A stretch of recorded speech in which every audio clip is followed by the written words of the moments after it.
এতবার শপথ করে তোমাদেরকে বলছি, বান্দারা শুনো, তোমাদের মধ্যে যে ব্যক্তি নিজেকে পরিশুদ্ধ করতে পারলো, যার আত্মশুদ্ধি হয়ে গেল,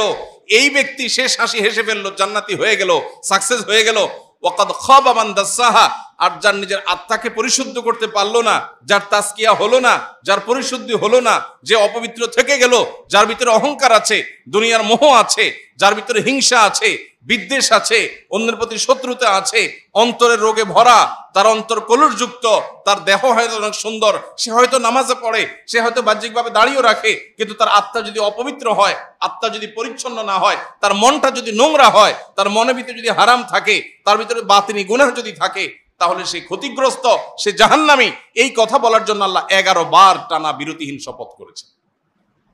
ভাইরা আমার, তাহলে যেই ফরজটার ব্যাপারে আল্লাহ তাআলা কোরআনে এত গুরুত্ব আরোপ করেছেন, যে কথা বলতে গিয়ে টানা 11 বার শপথ করেছেন 7টি আয়াতের মধ্যে, সেই বিষয়টা আমাদের কাছে সবচেয়ে অবহেলিত।